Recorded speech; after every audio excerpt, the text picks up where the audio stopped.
이제 오늘 우리가 함께 나눌 말씀을 보도록 하겠습니다. 요한복음 6장 22절에서 40절까지의 말씀입니다. 요한복음 22장 40절까지의 말씀을 우리가 한 절씩 읽고 마지막 절을 함께 읽도록 하겠습니다. 요한복음 6장 22에서 40절입니다. 제가 먼저 읽겠습니다. 이튿날 바다 건너편에 서 있던 무리가 배 한 척 외에 다른 배가 거기 없는 것과 또 어제 예수께서 제자들과 함께 그 배에 오르지 아니하시고 제자들만 가는 것을 보았더니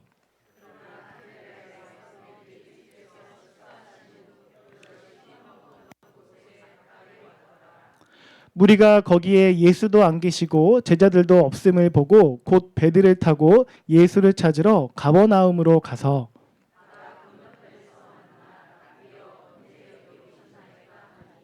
예수께서 대답하여 이르시되 내가 진실로 진실로 너희에게 이르노니 너희가 나를 찾는 것은 표적을 본 까닭이 아니요 떡을 먹고 배부른 까닭이로다.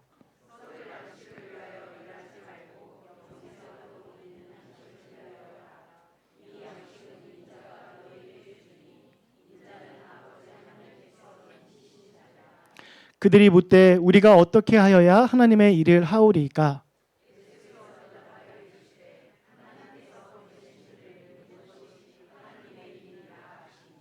그들이 묻되 그러면 우리가 보고 당신을 믿도록 행하시는 표적이 무엇이니이까? 하시는 일이 무엇이니이까?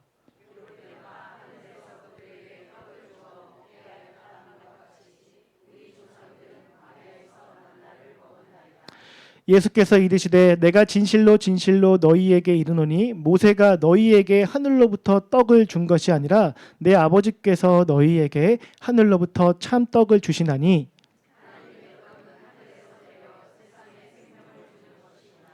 그들이 이르되 주여 이 떡을 항상 우리에게 주소서.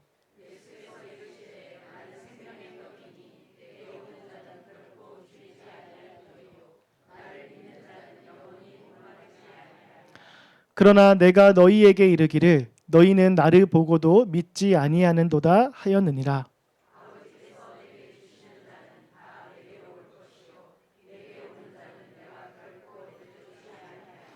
내가 하늘에서 내려온 것은 내 뜻을 행하려 함이 아니요 나를 보내신 이의 뜻을 행하려 함이니라.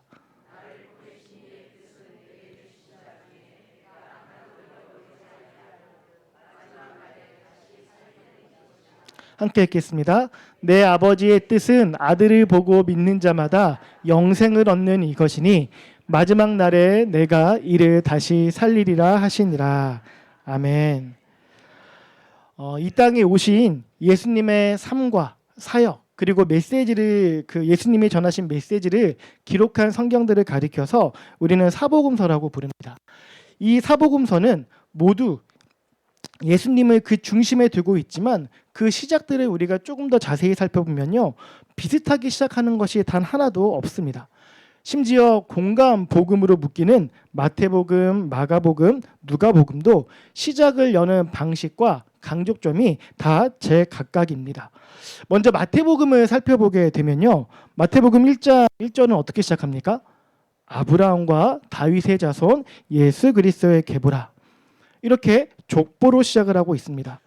마태는 유대인을 주 독자로 삼고 예수님께서 이스라엘의 왕으로 오신 분이라는 사실을 강조하기 위해서 유대인들이 뿌리 생각하는 아브라함과 다윗을 언급하며 시작을 하고 있는 겁니다. 예수님은 예언된 메시아이며 하나님의 언약을 성취하러 오신 왕이라는 것을 이 족보를 통해서 증거하고자 하는 것이죠. 반면 마가복음은 훨씬 더 간결하고 힘이 있게 시작을 합니다. 마가복음 1장 1절 한번 같이 읽어볼까요? 하나님의 아들 예수 그리스도의 복음의 시작이라. 이렇듯 마가복음은 어떤 서론이 없이 곧바로 예수님의 사역, 곧 세례 요한의 등장과 예수님의 공생애로 들어갑니다. 마가복음은 이렇게 예수님의 행적과 능력을 강조하면서 예수님이 하나님의 아들이시며 하나님 나라를 이 땅에 실현하기 위해 오신 분이라는 것을 직접적으로 드러내고 있습니다. 예수님의 권세와 행위를 통해 그분이 누구이신지 독자들로 하여금 바로 깨닫게 하고자 함이죠. 이와는 달리 누가복음은요, 누가가 왜 이 복음서를 집필하게 되었는지를 그 동기를 서문에서 밝히면서 자신이 어떻게 자료를 조사하고 정리했는지 설명하며 시작을 하는데, 우리 누가복음 1장 1절 한번 읽어볼까요? 우리 중에 이루어진 사실에 대하여 점점점 하면서 그 뒤에 내용들을 아시죠? 이렇게 누가는 예수님의 생애와 사역을 역사적인 관점에서 체계적으로 기록하며 독자들이 이 예수님에 대한 확신을 가질 수 있도록 도움을 주고자 했습니다. 누가는 특별히 예수님께서 온 인류를 위한 구세주이심을 강조하며 이방인들에게도 그 구원이 주어져 있다는 것을 밝혀주는데 관심을 가지고 있었습니다.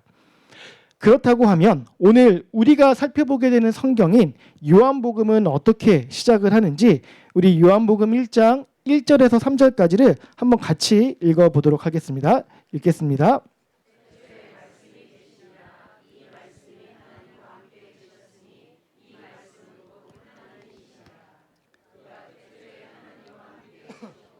만물이 그로 말미암아 지은 바 되었으니 지은 것이 하나도 그가 없이는 된 것이. 아멘.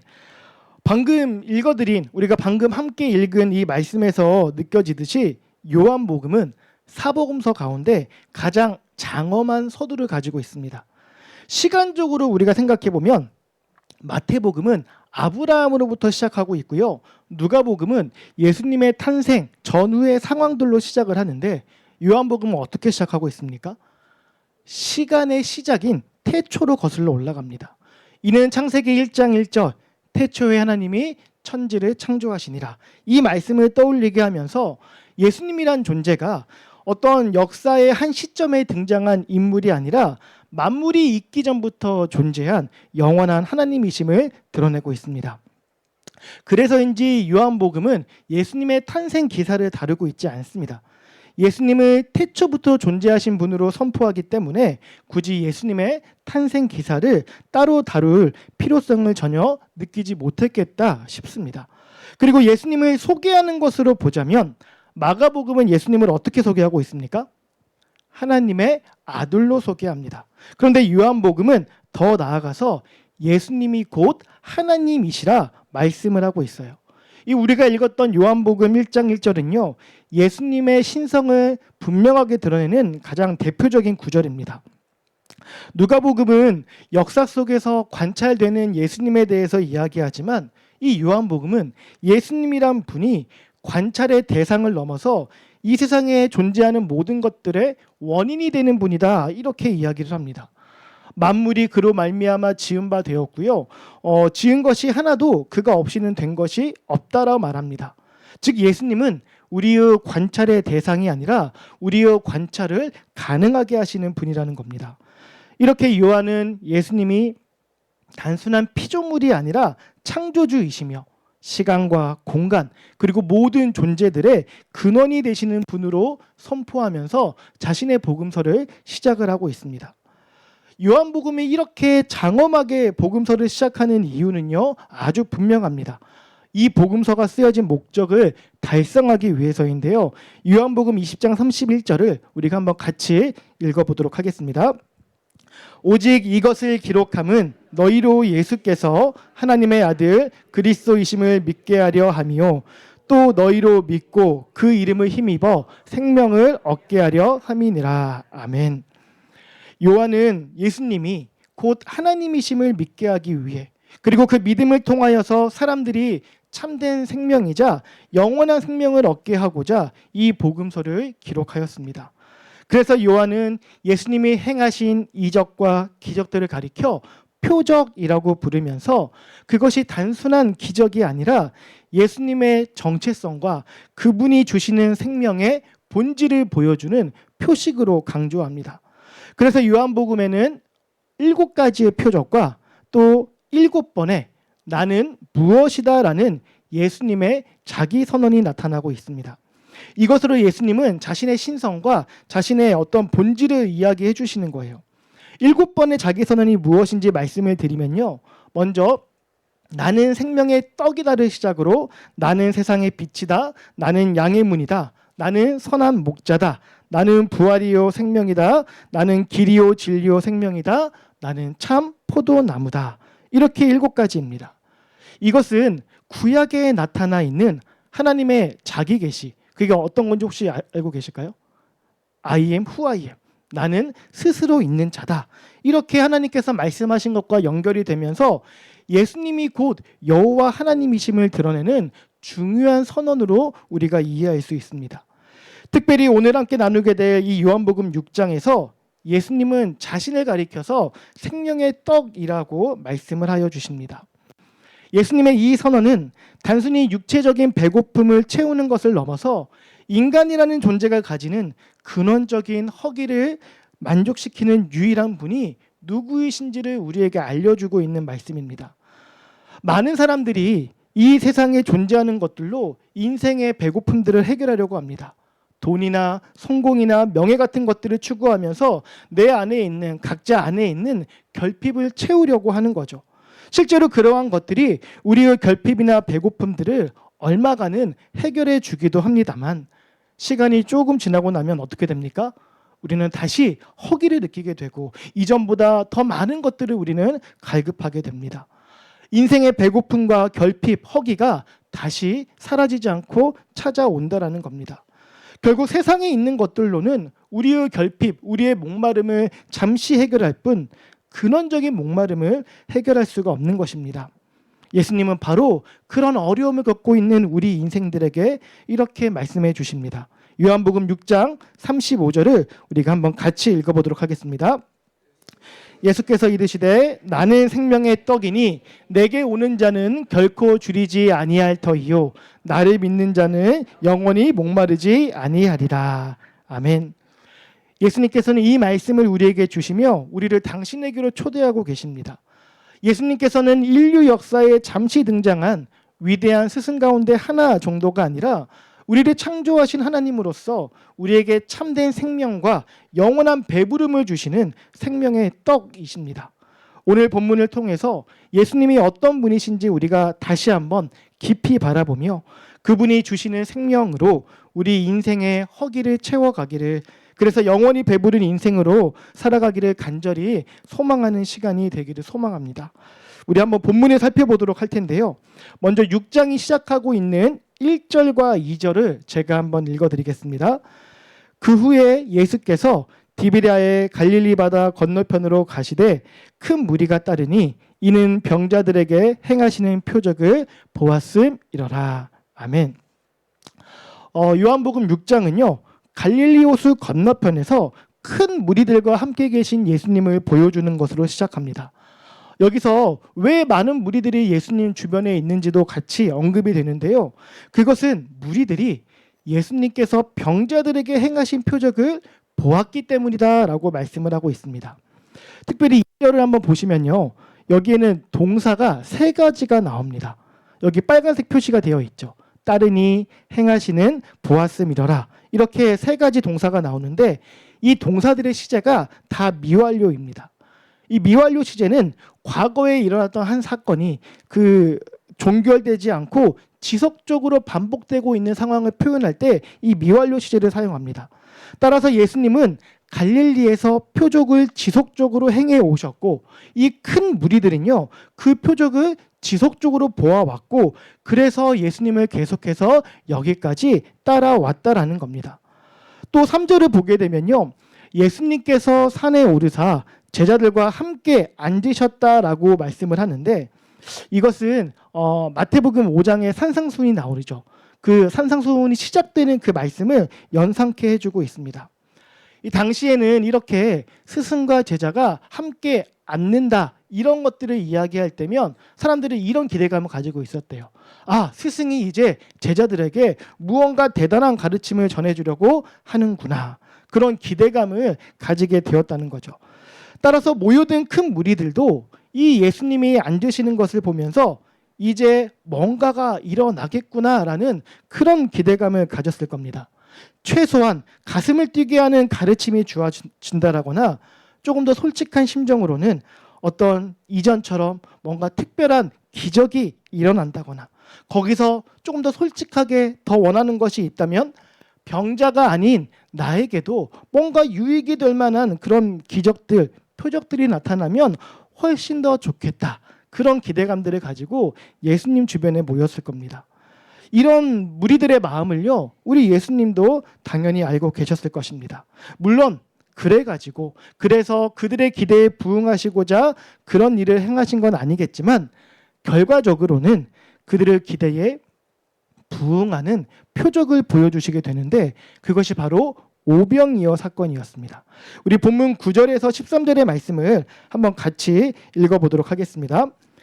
여기 한 아이가 있어 보리떡 5개와 물고기 2마리를 가지고 있나이다. 그러나 그것이 이 많은 사람에게 얼마나 되겠사옵나이까. 예수께서 이르시되 이 사람들로 함께하라 하시니 그곳에 잔디가 많은지라 사람들이 앉으니 수가 5,000명쯤 되더라. 예수께서 떡을 가져 축사하신 후에 앉아있는 자들에게 나눠주시고 물고기도 그렇게 그들의 원대로 주시니라. 그들이 배부른 후에 예수께서 제자들에게 이르시되 남은 조각을 거두고 버리는 것이 없게 하라 하심으로 이에 거두니 보리떡 5개로 먹고 남은 조각이 12바구니에 찼더라. 아멘. 너무 유명한 장면이죠. 보리떡 5개와 물고기 2마리로 최소 5,000명이 넘는 사람들을 배불리 먹인 이 오병이어 사건은요, 사복음서 모두에 기록되어 있는 예수님의 가장 대표적인 사역 중에 하나입니다. 이 오병이어를 경험한 무리들의 반응이 어떠했는지가 14절과 15절에 나오는데 그거는 제가 한번 읽어드리도록 하겠습니다. 그 사람들이 14절과 15절인데요. 그 사람들이 예수께서 행하신 이 표적을 보고 말하되 이는 참으로 세상에 오실 그 선지자라 하더라. 그러므로 예수께서 그들이 와서 자기를 억지로 붙들어 임금으로 삼으려는 줄 아시고 다시 혼자 산으로 떠나가시니라. 아멘. 14절을 이렇게 성경을 보시면 참으로 세상에 오실 그 선지자, 딱 이런 표현이 나오고 있죠. 이것은 당시의 사람들이 간절하게 기다리고 있었던 메시아를 가리키는 또 다른 표현이었습니다. 이것은 신명기 18장 15절 말씀을 배경으로 하는데요. 이 말씀도 제가 한번 읽어드릴게요. 내 하나님 여호와께서 너희 가운데 내 형제 중에서 너를 위하여 나와 같은 선지자 하나를 일으키시리니 너희는 그의 말을 들을지니라. 아멘. 여기서 모세가 이야기하고 있는 언젠가 나타날 나와 같은 선지자 하나를 이스라엘 백성들은 메시아라고 생각했습니다. 그렇게 메시아를 기다리고 있는데 지금 오병이어의 기적이 일어나게 된 겁니다. 저 옛날 모세가 광야에서 하늘에서 주어지는 양식으로 수많은 이스라엘 백성들을 먹였었는데 오늘 이곳에서 5,000명이 넘게 모인 무리들에게 바로 그와 똑같은 일들이 일어나게 되었던 것입니다. 누가 먼저랄 것도 없이 그곳에 모여있는 이스라엘 백성들은 모두가 같은 생각을 했을 겁니다. 모세처럼 광야에서 우리를 먹이는 자가 나타났다. 모세와 같은 선지자, 그가 드디어 메시아가 나타났다. 이 생각이 들자 아마 사람들의 눈이요 좀 돌아갔던 것 같습니다. 15절 제가 읽어드린 말씀에서 붙들어라는 표현이 나와요. 사람들이 예수님을 붙들어서 왕으로 삼으려 했다. 거기서 붙들어라는 표현이 나오는데 이게요 아주 강한 의미의 단어입니다. 센 의미의 단어예요. 즉 무리들은 예수님의 의사는 전혀 신경 쓰지 않고 예수님을 강제로라도 붙잡아서 자신들의 왕으로 삼으려 했다라는 겁니다. 여러분 이게 얼마나 무모한 행동인지 아십니까? 여전히 당시에는 헤롯 분봉왕이 갈릴리를 다스리고 있었고요. 무엇보다 이스라엘 전체가 로마의 속주였습니다. 그 말인즉슨 헤롯 분봉왕 위에 또 누가 있는 겁니까? 로마 황제가 있는 겁니다. 그런 상황에서 성인 남성 5,000명이 한 곳에서 한 사람을 왕으로 세우는 순간 이건 그야말로 내전이 일어나고 반역이 시작되는 것입니다. 물론 온 세상이 다 덤벼들어도 예수님 혼자서 능히 다 이기실 수 있을 것입니다. 그런데 지금 예수님께서 이 땅에 오신 건 그런 일을 하고자 이 땅에 오신 게 아니잖아요. 지금 이 예수님을 왕으로 삼으려는 이 무리들은 하나님 나라를 꿈꾸고 있는 게 아닙니다. 하나님 나라를 세우려고 예수님을 왕으로 삼으려는 게 아니에요. 이들은 지금 굶주린 인생에서 어떻게든 벗어나고픈 사람들이었습니다. 예수님의 정체성과 그의 사역의 본질을 보여주기 위해 행하신 표적들이 이 무리들에게는 자신의 그 비루한 인생을 벗어나게 해주는 로또 같은 것으로만 여겼다는 것입니다. 인생의 허기와 굶주림을 해결하고자 예수님을 왕으로 세우려 했던 거예요. 여러분 혹시 도박에 빠진 사람들의 광기를 보신 적 있으십니까?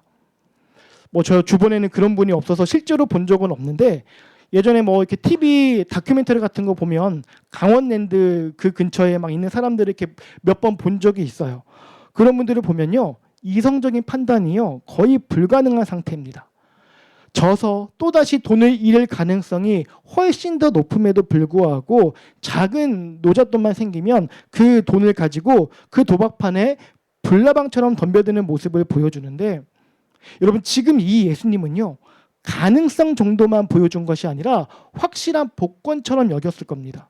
내 판돈을 100배, 1000배에 늘려줄 확실한 표로 여긴 사람들의 광기가 메시아 표적이 일어난 그 은혜의 현장을요 도박판으로 만들어버리고 있는 겁니다. 아무리 대단한 환호와 기대가 사람들로부터 예수님에게 쏟아졌다고 하더라도 예수님은 거기에 속지 않으시고요, 그 무리들의 광기를 피해서 혼자 산으로 피하셨습니다. 그리고 이어서 나오는 내용이 이 풍랑 속에서 걸어오시는 예수님의 모습이 나와요. 사실 이 풍랑 속에서 걸어오는 예수님의 그 모습 이후에 이어지는 내용이 오병이어와 연결된다는 점에서 이 오병이어와 그 다음 내용 이 사이에 끼어있는 이 이야기가 살짝 생뚱맞아 보이기는 합니다. 굳이 이 내용이 이 사이에 자리 잡을 필요가 있을까 싶어요. 그런데 오병이어 사건 현장에 무리들만 있었던 것이 아니라 또 누가 있었죠? 예수님의 제자들도 있었잖아요. 이 이야기를 제자들에 대한 것으로 생각해 보면 충분히 설명이 된다는 겁니다. 오병이어에서 사람들이 예수님에게 보낸 그 환호와 기대를 바라보면서 우리 예수님의 제자들은 무슨 생각을 했겠습니까? 우리는 예수님의 제자들이요, 예수님이 죽기 직전까지도 예수님의 사역을 제대로 이해하지 못하고 길거리에서 어떤 논쟁을 했다는 걸 알고 있습니까? 누가 더 높으냐? 누가 더 크냐? 누가 더 잘났냐? 누가 나중에 하나님의 나라에서 더 높은 자리에 올라갈 것이냐? 그런 걸 가지고 싸웠어요. 즉, 그 무리들과 큰 차이가 없는 것이 제자들이었습니다. 그러니 오병이어 기적을 경험하며 제자들 역시도 예수님의 제자가 된 자신들의 선택을 인생 최고의 선택이라 여기면서 무리들과 별반 다르지 않는 어떤 기대감을 가지고 있었을 것입니다. 여러분 여기서 우리가 중요하게 한번 같이 고민해 볼 질문이 있습니다. 오병이어를 경험한 큰 무리들도 그렇고 제자들도 그렇고 왜 예수님을 예수님이 가르쳐 주시는 대로 인식하지 않고 자신들이 이해하고 싶은 대로 인식했을까요? 우리는 그것을 두려움이라는 것에서 한번 찾아볼 수 있을 것 같아요. 삶의 공고함과 궁핍함이 주는 두려움이란 게 있는 겁니다. 연로하신 부모님도 부양해야 되고 어린 자녀들을 그냥 먹이기만 할 것이 아니라 잘 가르치기도 해야 되는데 수중에 있는 돈은 그 모든 것들을 감당하기에 턱없이 부족하고, 그런 상황에서 예수님의 말씀이 곧이곧대로 귀에 들어오기보다는 예수님이 행하여 주시는 그 눈에 보이는 기적들에 우리의 눈이 더 쏠리게 된다는 겁니다. 예수님이 보여주시는 그 능력들이 나의 삶으로 이어진다면 그게 얼마나 좋을까? 삶의 두려움이 무리로 하여금 예수님을 제대로 보지 못하게 하는 겁니다. 이건 제자들도 마찬가지였을 거예요. 그런데 제자들은 달라야 합니다. 왜냐하면 예수님이 승천하신 이후로 교회를 세워갈 이들이 무리들과 똑같은 수준에 머물러 있으면 안 되니까요. 그래서 예수님은요, 제자들에게 보여주시는 겁니다. 우리의 두려움이 해결하기 위해서 필요한 것은 예수님이 가지고 있는 어떤 특별한 능력이 아니라 예수님의 존재 자체를 받아들이는 것임을 예수님은 보여주고자 하셨던 것입니다. 우리 6장 18절에서 21절까지의 말씀을 한번 같이 읽어보도록 하겠습니다. 네, 제가 한번 읽어드릴게요. 큰 바람이 불어 파도가 일어나더라.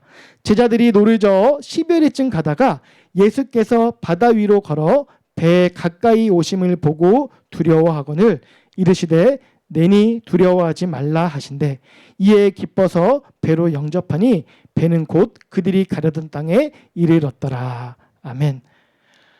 바다 위를 걸어오시는 예수님께서는 특별한 행동을 하지 않으셨습니다. 그리고 일어난 파도가, 바람 때문에 크게 일어난 파도가 잠잠해졌다라는 내용도 언급되고 있지 않습니다. 그런데 제자들이 예수님을 영접하자 두려움이 사라지며 그들은 무사히 목적지에 도착했습니다. 큰 바람이 불어 파도가 심한 상황은 달라진 게 없어요. 차이는 한 가지, 오직 예수님의 존재의 유무인데 예수님이 계신 것으로 두려움의 문제가 해결되었던 것입니다.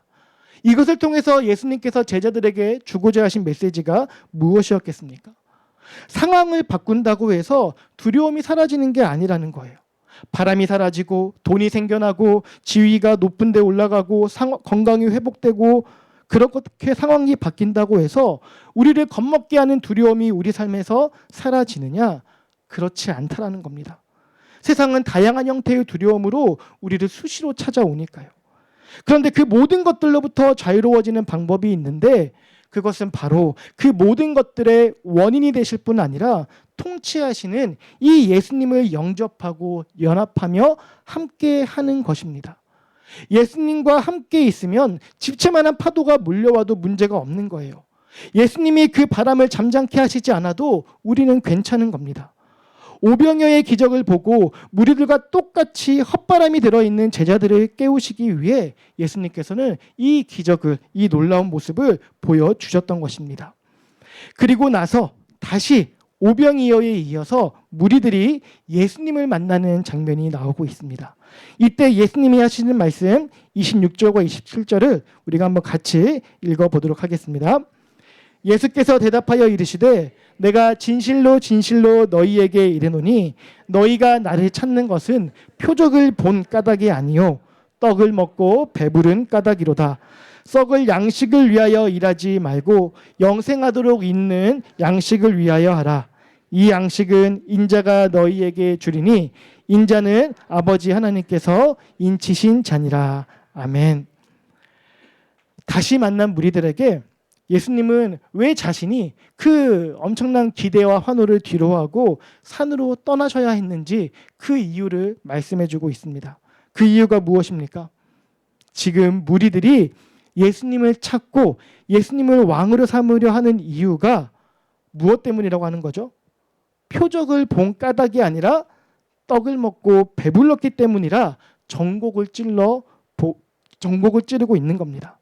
너희는 나를 좋아하는 것이 아니라 나를 믿고 따르는 것이 아니라 내가 주는 콩고물을 좋아하는 거라고 노골적으로 책망하고 있으신 거예요. 예수님이 목적이 아니고 예수님을 수단으로 삼는 이 무리들의 욕망을 짚어주시는 겁니다. 여러분 이건요 우리도 늘 조심해야 하는 부분 중에 하나입니다.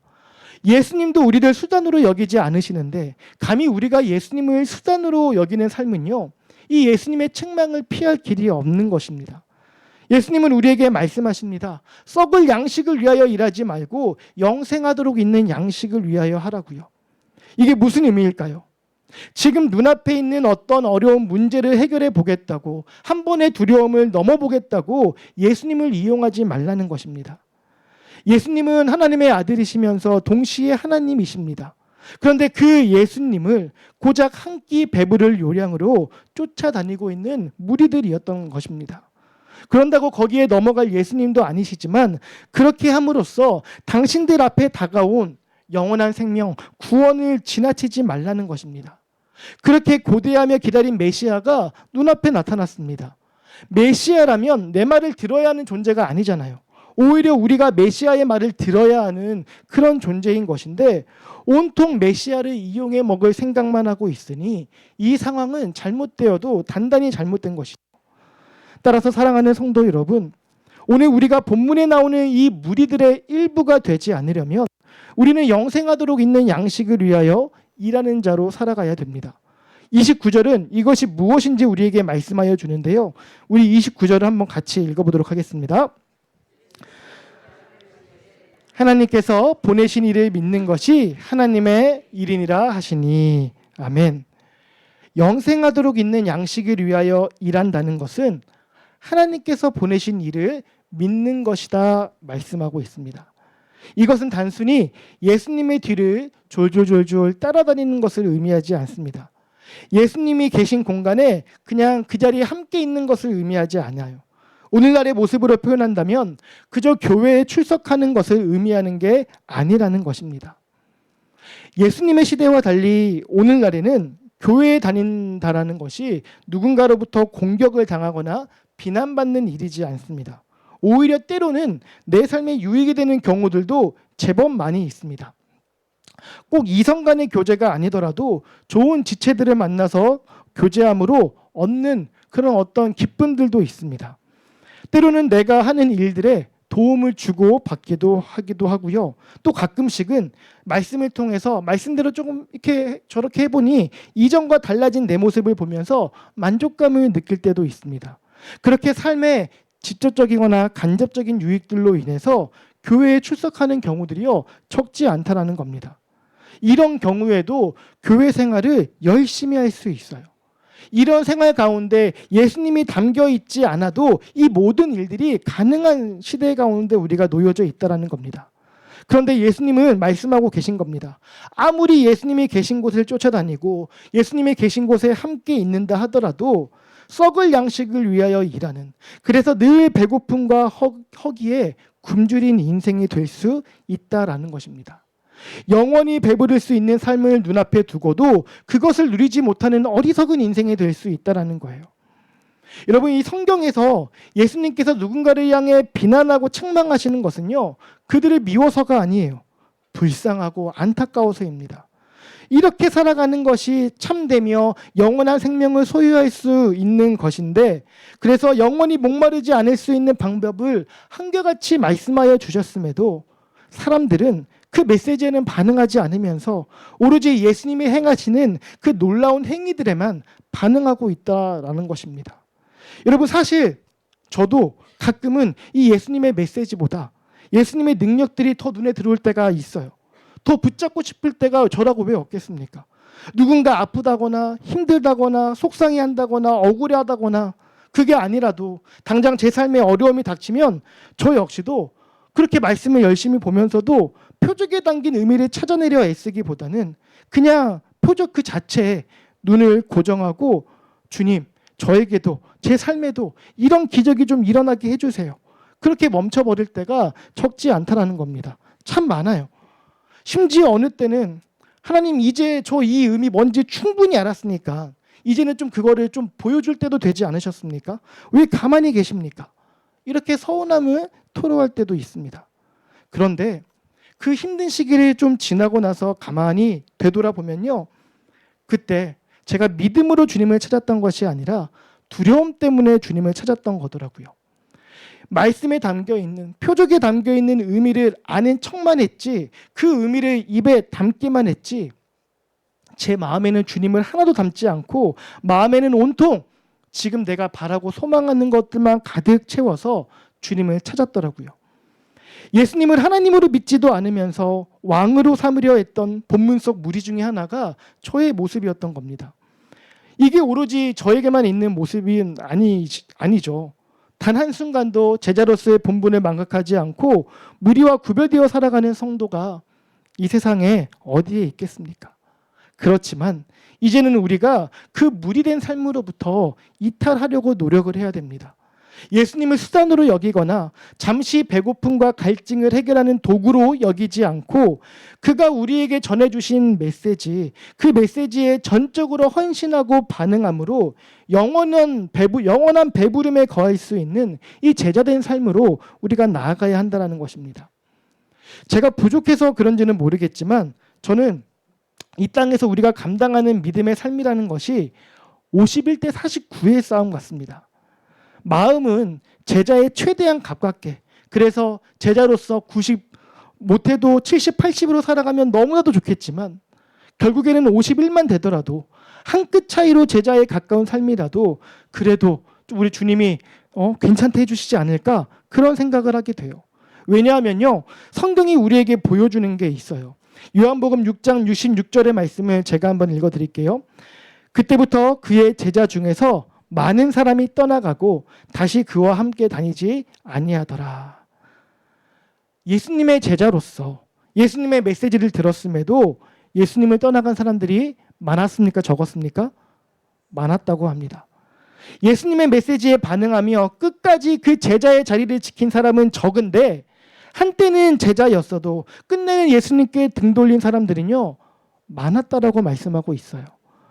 이것을 숨기지 않는 요한은 예수님의 질문을 곧바로 이어서 우리에게 들려주고 있습니다. 우리 67절의 말씀을 함께 읽어보도록 하겠습니다. 예수께서 12 제자에게 이르시되 너희도 가려느냐.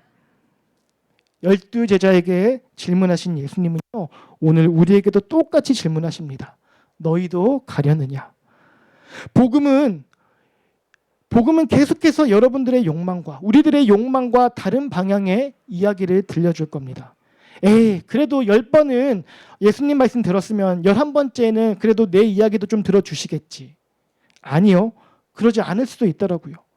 그렇지 않을 때에도 여러분들은 지금의 이 자리를 계속해서 지켜가실 수가 있으시겠습니까? 우리가 이 자리를 지켜가기 위한 지혜로운 방법이 뒤이어 나오는 베드로의 고백에 담겨져 있습니다. 우리가 마지막으로 68절과 69절을 새번역 버전으로 한번 같이 읽어보도록 하겠습니다. 개역개정으로 한번 읽어보도록 하겠습니다. 시몬 베드로가 대답하되 주여 영생의 말씀이 주께 있사오니 우리가 누구에게로 가오리이까? 우리가 주는 하나님의 거룩하신 자이신 줄 믿고 알았사옵나이다. 아멘. 제가 이거 새 번역으로 한번 읽어드릴게요. 시몬 베드로가 대답하였다. 주님, 우리가 누구에게로 가겠습니까? 선생님께는 영생의 말씀이 있습니다. 우리는 선생님이 하나님의 거룩한 분이심을 믿고 또 알았습니다. 오늘 우리는요, 예수님에 대해서 얼마나 알고 있을까요? 그가 누구이시며 그가 무엇을 하셨으며 그가 우리에게 무엇을 바라시는지에 대해서 우리는 얼마나 관심을 가지며 살아가고 있을까요? 예수님은요 생명의 떡이십니다. 자신을 통해서 우리에게 영원한 생명을 허락해 주십니다. 그럼 응당 우리는 그 떡을 먹어야 삽니다. 그런데 많은 경우 그가 주시는 생명의 떡이 아니라 우리는 다른 떡을 기대하면서 살아갈 때가 많아요.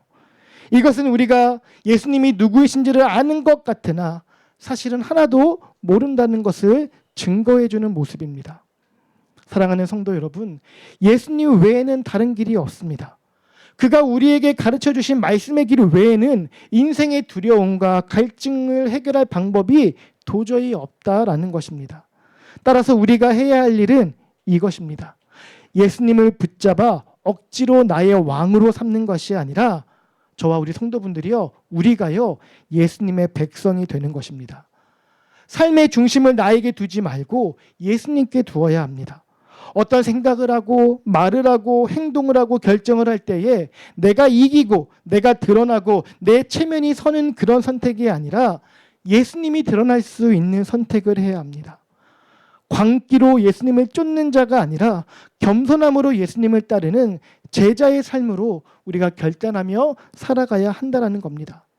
설령 오늘 경험한 오병이어의 기적이 내일 일어나지 않더라도, 그래서 하루 종일 쫄쫄 굶게 되더라도 내 앞에서 나와 함께 걸어주시는 네가 생명의 떡이시기 때문에 나는 오늘도 배부릅니다. 내 안에 생명이 가득합니다. 고백하며 살아갈 수 있는 저와 우리 성도분들 되시기를 소망합니다. 주님이 떡을 주셔서 만족하는 것이 아니라 그저 주님이 나와 함께하여 주시는 것만으로 만족할 수 있는 그런 삶으로 우리가 함께 나아갔으면 합니다. 그래서 우리를 두렵게 만드는 이 상황들은 여전하겠지만 주님이 나와 함께하여 주시기 때문에 능히 그 두려움에 지지 않고 잘 견뎌내고 이겨내가는 우리 모든 귀한 체험과 비움의 지체분들 되시기를 축복합니다. 함께 기도하시겠습니다.